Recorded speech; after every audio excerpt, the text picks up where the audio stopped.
Come, let us explore why your meditation posture is ruining your practice.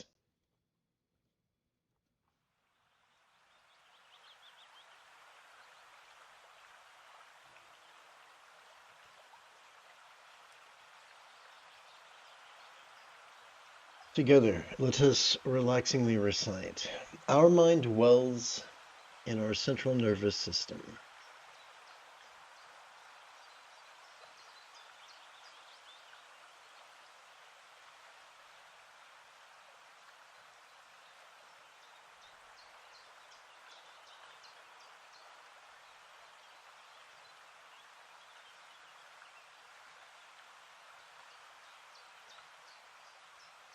And our central nervous system dwells in our physical body of flesh, blood, and bone. The advantage to this is that we can make subtle adjustments to the manner in which we sit, thus enhancing the duration and profundity of our practice of meditation. The Mahasiddhas, or great Buddhist yogis of India and Tibet, organized the sitting instructions in an outline known as the 7-point posture of Varochana. The first point concerns our legs.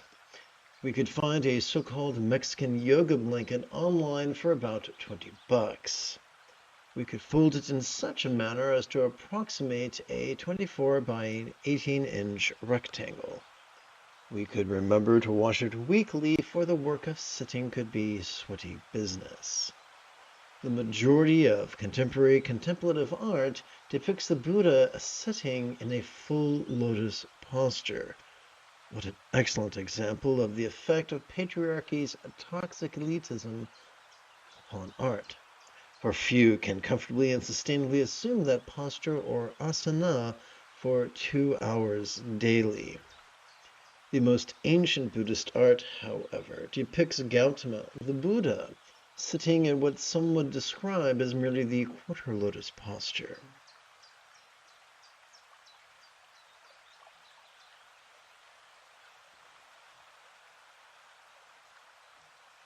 Wherein one leg lies flat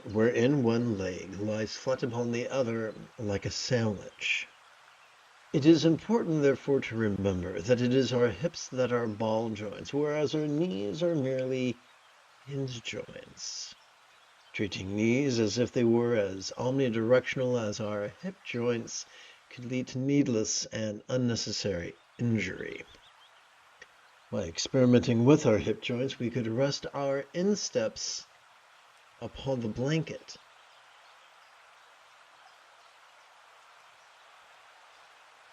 Instead of on the bony crowns of our ankles, which could be quite painful. After a lifetime of sitting in chairs, a quarter lotus pose could feel like an impossibility. May we therefore remember not to force the posture. Once we have assumed as sustainable a version of the posture as we can,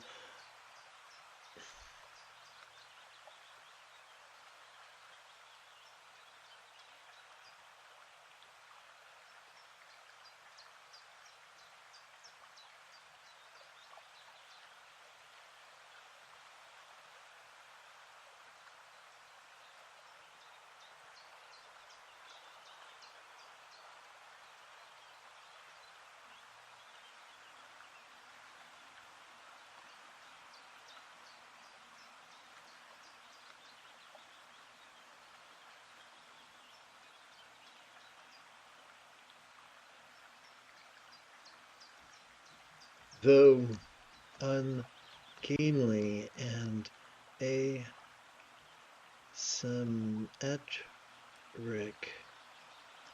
it could be.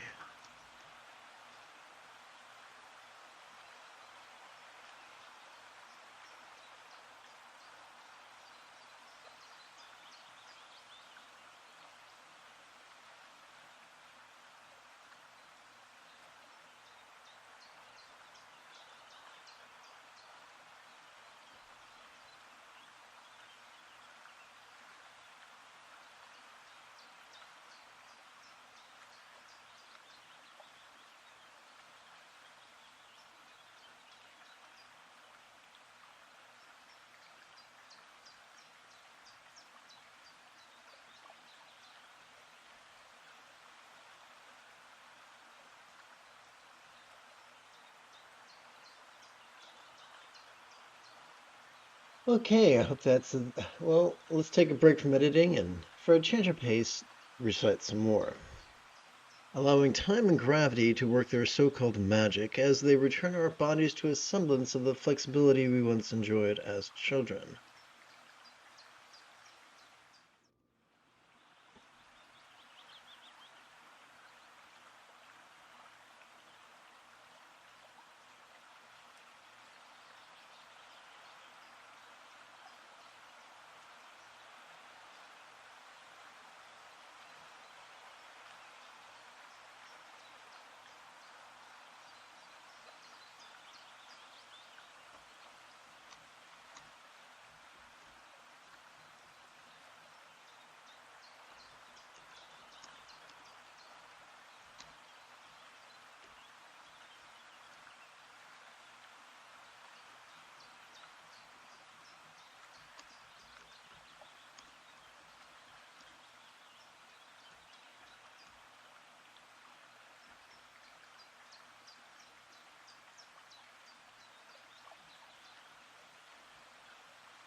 Okay, thank you for your patience. Let's begin at the top of the sentence. Sitting for as little as 5 minutes every 12 hours or so, for as little as a week or two.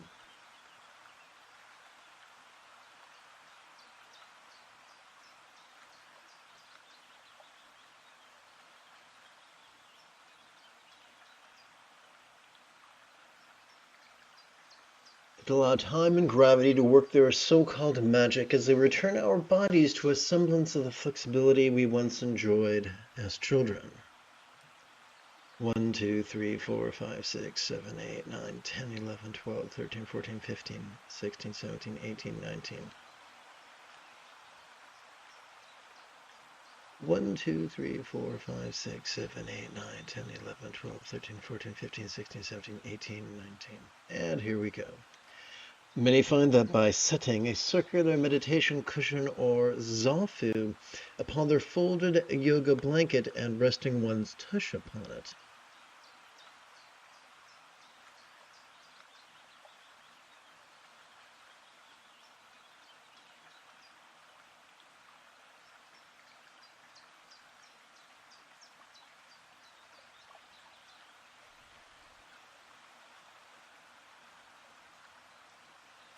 enhances both the short-term comfort as well as the long-term endurance of their sitting.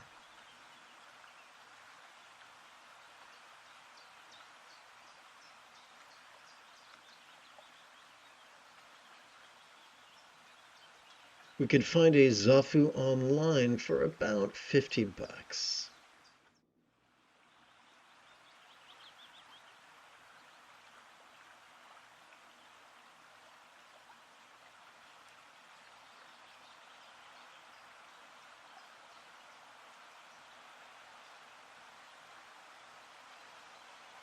The better ones are filled with buckwheat hulls and have a side zipper through which we could add more hulls once the old ones have settled. The second point concerns our hands, which we explored in great detail in a previous chapter discussing Bengali crease counting.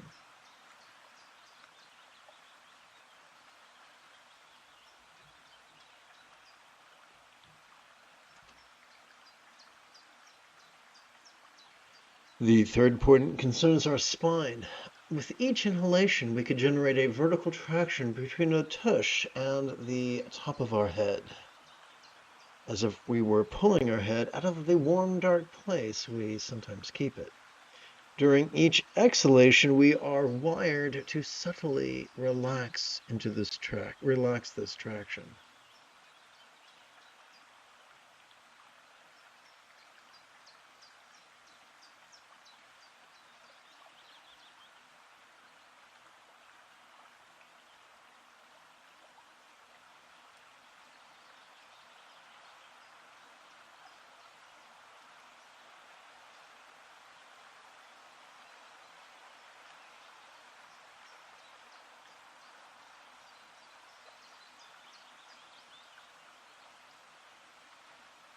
The fourth point concerns our shoulder blades or scapula. With each inhalation, the vertical traction of our spine could subtly open our shoulder blades in a manner reminiscent of the hungry vulture spreading its wings to protect its meal from greedy competitors. Vultures are often referenced in Buddha's teachings as a reminder of the inevitability of the various forms of impermanence, through which, although inconvenient and sometimes frightening, could aid our training in relaxation and release.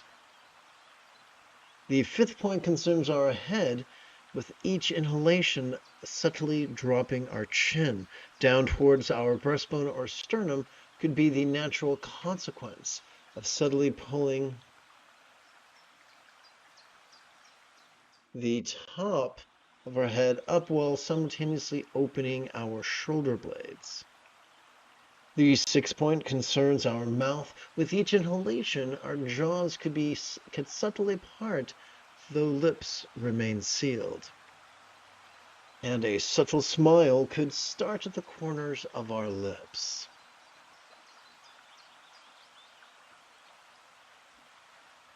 Ascend through the apples of our cheeks and perch upon the crow's feet of our eyes.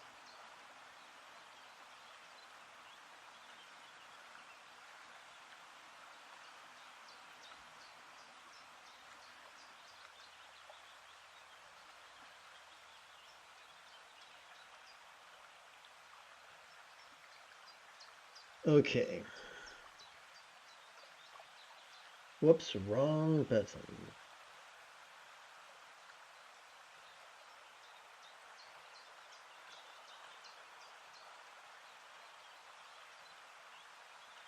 Whoops, let's try that again.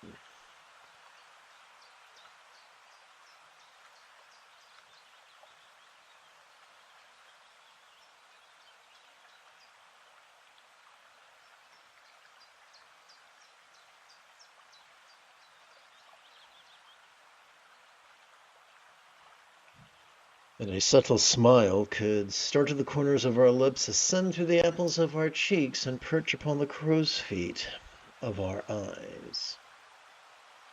As the tip of our tongue gingerly touches the roof of our mouth behind our front teeth or incisors. The seventh and final point concerns our gaze, although some insist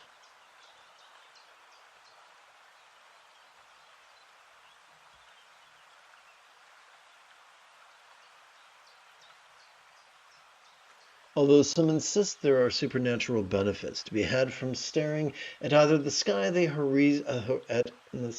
staring at either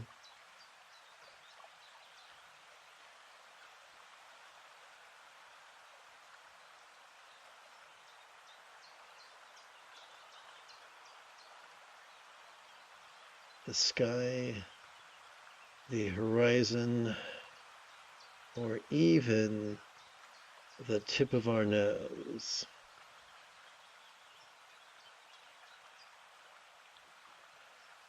Our inhalation's subtle kinesiological momentum of spinal traction, scapular opening, and chin dropping.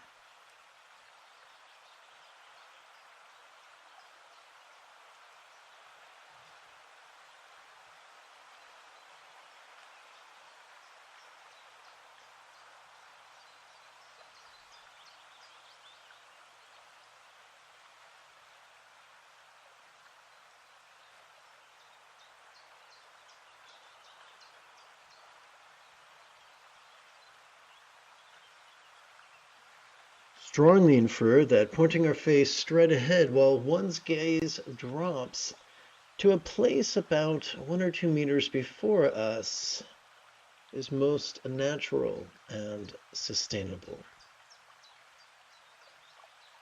Some squeeze their eyes tightly closed, some open wide their eyes as if in surprise, some hold their eyes at half mast, while some their eyes gently close. And we exercise the courage to experiment and listen to our body's ever-changing needs.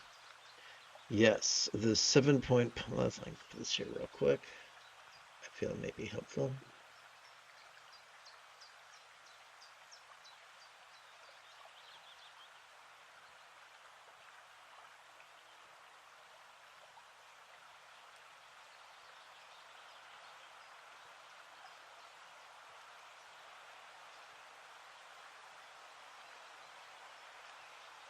Yes, the 7-point posture of Vajrayana could feel overwhelming. May we therefore give ourselves permission to have a learning curve.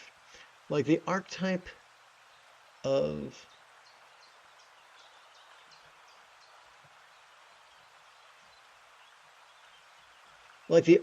Shakyamuni, the Buddha sitting in peace.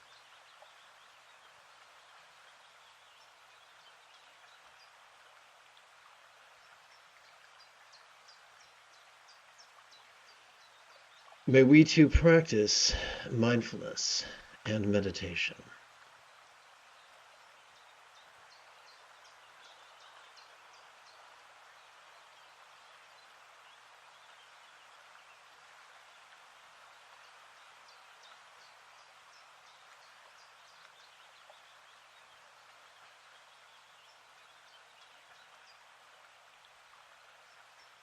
Yay! Okay, this was a challenging edit. I apologize for that, my friends.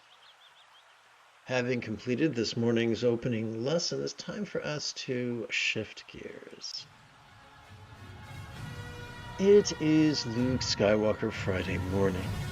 Let us meditate like a Jedi after approximately 30 seconds of housekeeping.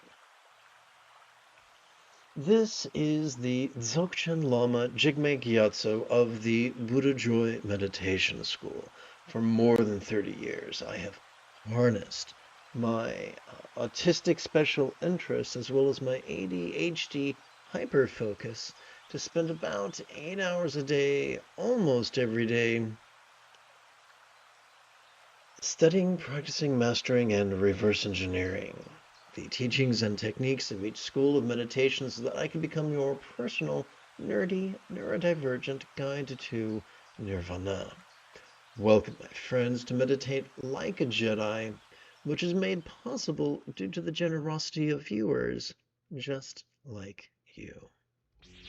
For the remainder of this morning's live stream, we're going to play with the latest iteration of Diamond-like Mind Mantra Meditation Practice Text, or Sadhana, if you're nasty.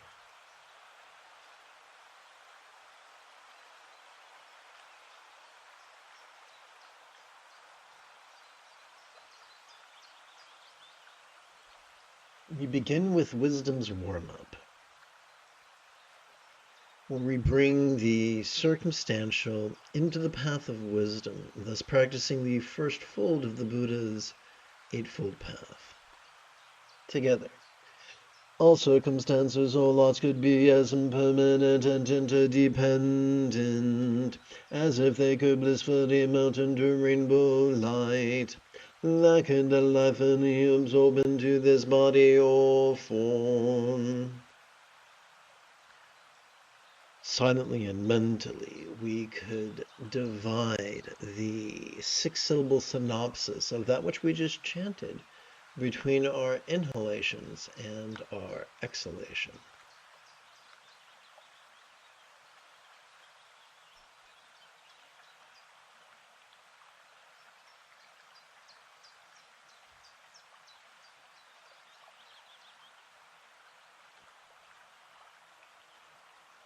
Together. All bodies or wholes could be as impermanent and interdependent as if they could blissfully melt into rainbow light, that could delightfully absorb into this interpersonal communication or speech.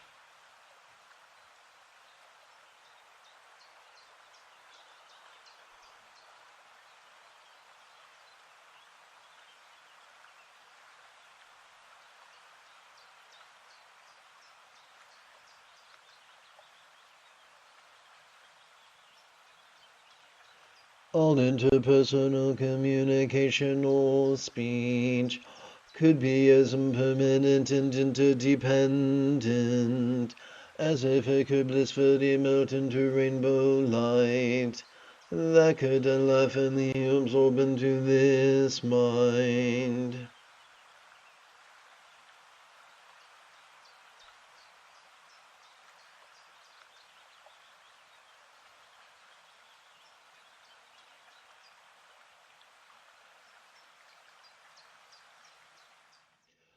All minds could be as impermanent and interdependent as if they could blissfully melt into rainbow light, that could delightfully absorb into a vast empty void, like the illusion of the infinite azure sky on a bright and beautiful cloudless morn, which, although tantalizing to the eye, could be non-graspable to the hand.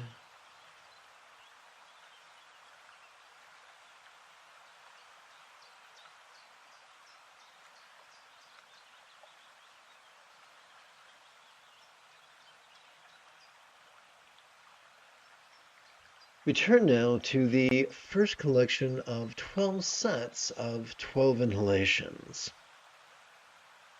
Ah, yes, another edit. Oh, joy.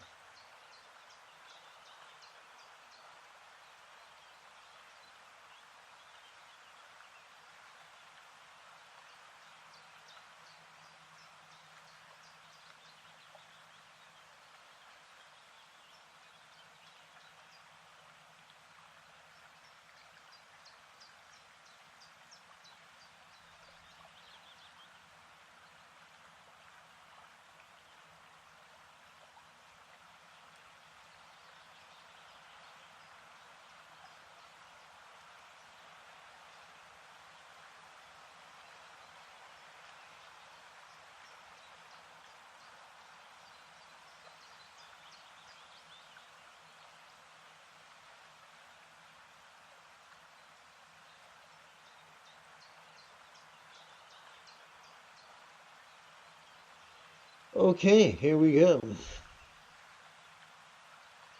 Upon the tip of our left index finger, we could rest our right index finger's first, second, or third knuckle palms up in our lap.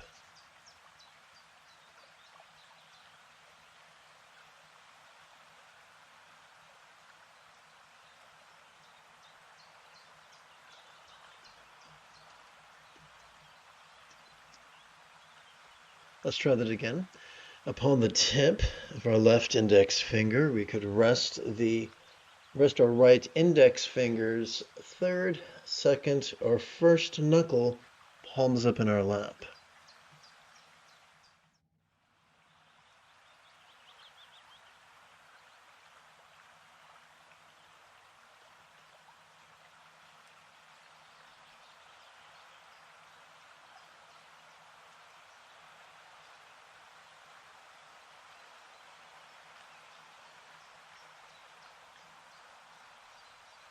May the mastery of the Buddhist teachings of the Eightfold Path come to every crown of every person.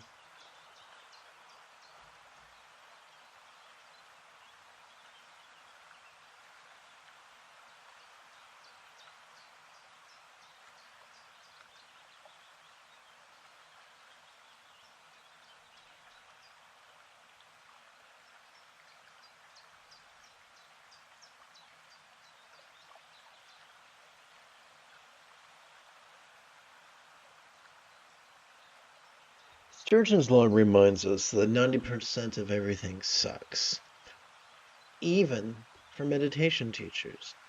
So what does that look like? That looks like the majority being more excited about Yang's religious or irreligious patriarchy than Yin's spiritual matriarchy.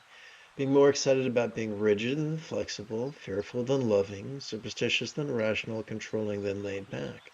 More excited to be elitist than egalitarian, cryptic than lucid, competitive than cooperative, cruel than kind.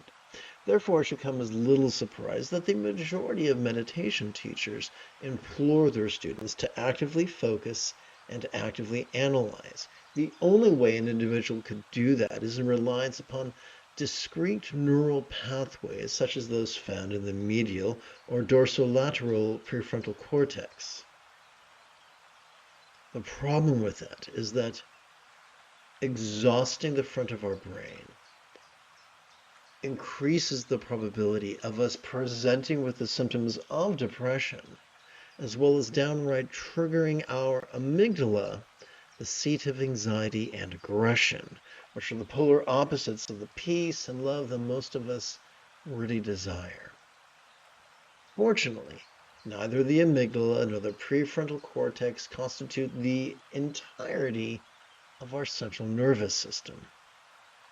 Case in point, every time we inhale, the sympathetic nervous system, ensconced within the middle of our spinal cord, has evolved to help us to notice in a special way, to help us to notice vulnerably, passively, viscerally, randomly, and fleetingly, which is the opposite of concentration. Every time we exhale, our parasympathetic nervous system, divided between the lower third and the upper third of that same spinal cord, has evolved to help us to physically relax and mentally release to such a degree that that which we noticed during our previous inhalation can begin to fleetingly feel less stressful, less permanent, and even less defining.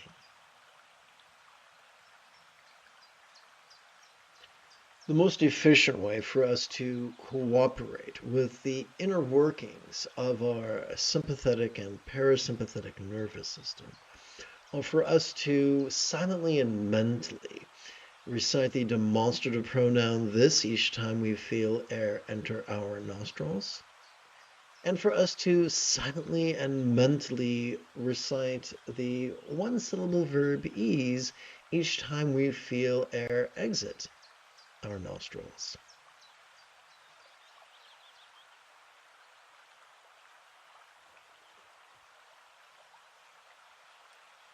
The moment you have a specific question about Buddhist philosophy or meditation, do not hesitate to type your question in great detail in the chat window, for I check for questions approximately once every 15 minutes or so.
We come to the second collection of 12 sets of 12 inhalations.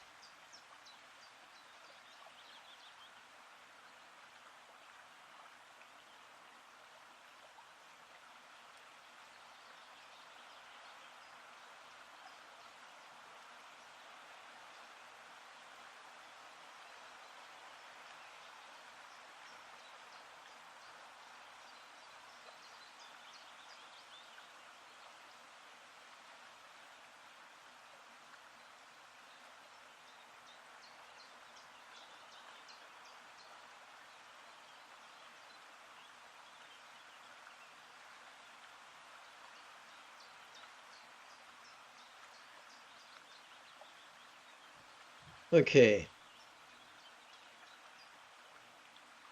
Upon the tip of our left middle finger, we could rest our right middle finger's third, second, or first knuckle. That seemed palms up in our lap, and I'm sorry if that seemed faintly obscene. I meant no disrespect. Oh, goodness.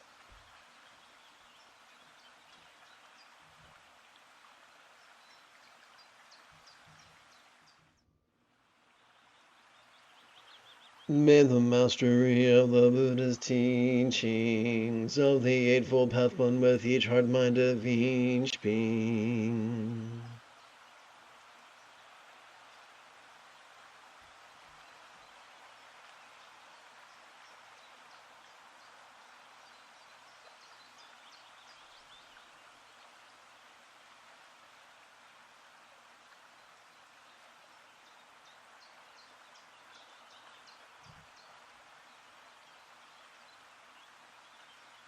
So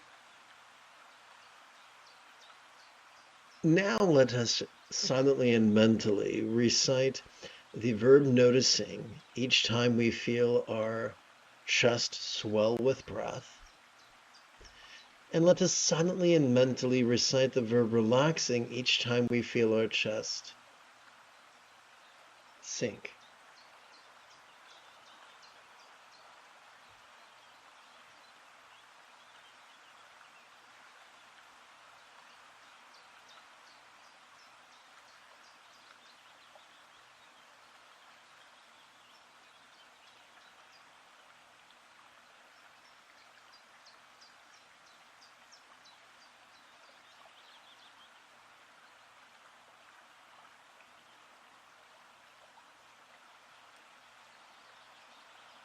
And if you have any questions about Buddhist meditation or philosophy, do not hesitate to type them in the chat window.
Now it's time for compassion's cool down.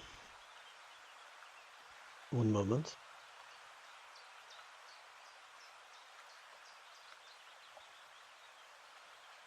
Together. Rather than indulge our controlling tendencies with our follies of active visualization, emotion, magic, and belief, we could just recite these kind words in harmony with our breathing and allow our subconscious to do the heavy lifting. Let us therefore sidestep the rigidity that confuses metaphors or statements literal, and instead relax into the flexibility that savors the chance explaining metaphors as similes. So now let us chant an explanation of the 6-syllable mantra. Om, I invoke the Vajra diamond-like strength of a sattva mind well-trained, supplicating with whom may awareness and release be mastered by all. Excuse me. Let us bring the mental into the path of love, thus training in the second fold of the Buddha's Eightfold Path.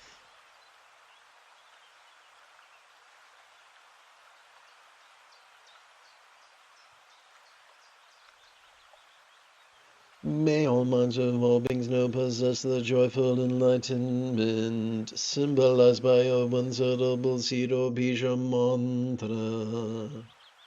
During our inhalation, so by the way, this is not a prayer, it's simply a wish. We're just using a figuratively worded wish to train the neural pathways responsible for empathy. During our inhalation, we can silently and mentally recite the 6-syllable synopsis of our loving wish. During our exhalation, we can do two things.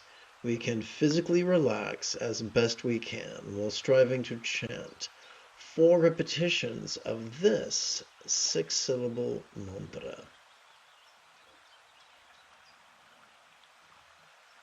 Om Vajra Sattva Hum, Om Vajra Sattva Hum, Om Vajra Sattva Hum, Om Vajra Sattva Hum.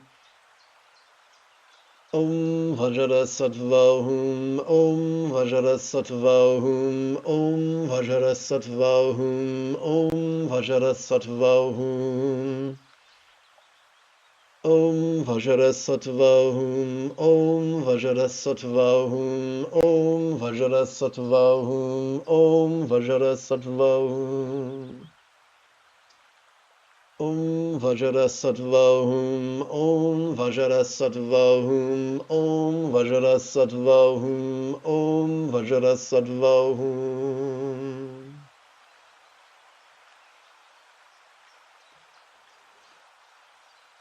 Now bring the interpersonal into the path of love, thus training in the 3rd fold of the Buddha's Eightfold Path.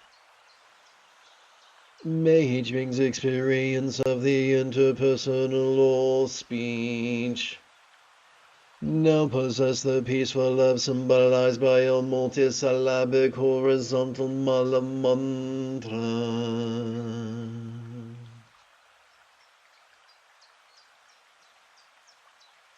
Om Vajra Sattva Hum, Om Vajra Sattva Hum, Om Vajra Sattva Hum, Om Vajra Sattva Hum.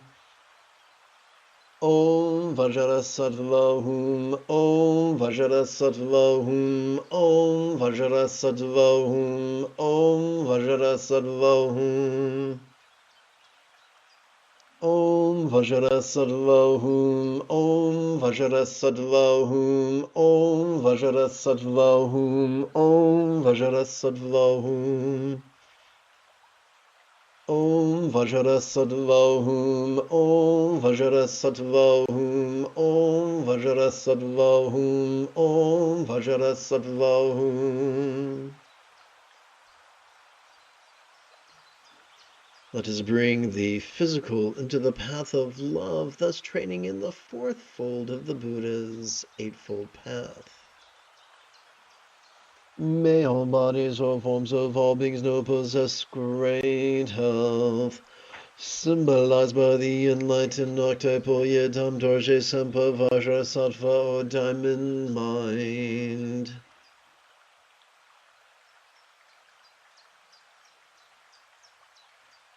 Om Vajra Sattva Hum, Om Vajra Sattva Hum, Om Vajra Sattva Hum, Om Vajra Sattva Hum. Om Vajra Sattva Hum, Om Vajra Sattva Hum, Om Vajra Sattva Hum, Om Vajra Sattva Hum. Om Vajra Sattva Hum, Om Vajra Sattva Hum, Om Vajra Sattva Hum, Om Vajra Sattva Hum.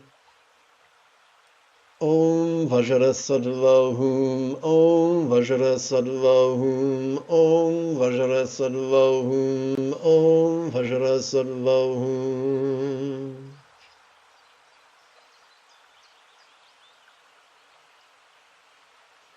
Finally, we bring the circumstantial into the path of love, thus training in the fifth fold of the Buddha's, eightfold path. Together. May all circumstances, all lots of all beings know possess very good fortune, all good. Symbolized by the mythic paradise, pure and or vati of a real or imagined Buddha.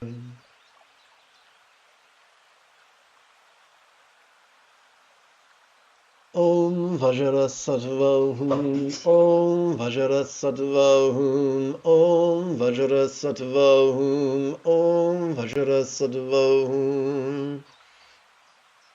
Om Vajra Sattva Hum, Om Vajra Sattva Hum, Om Vajra Sattva Hum, Om Vajra Sattva Hum.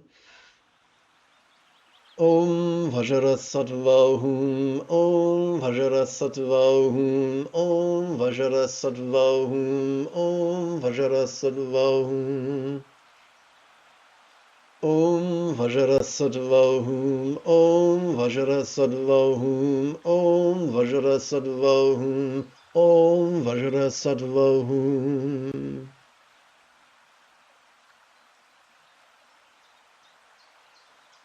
You have taken your first step into a much larger world. If you feel that I have earned it, you could give this live stream a thumbs up. You could even help support this channel. In approximately 10 2/3 hours, I would very much like to return to lead today's evening meditation class as well as group practice. And if you are as geeky as me, may the Force be with you always.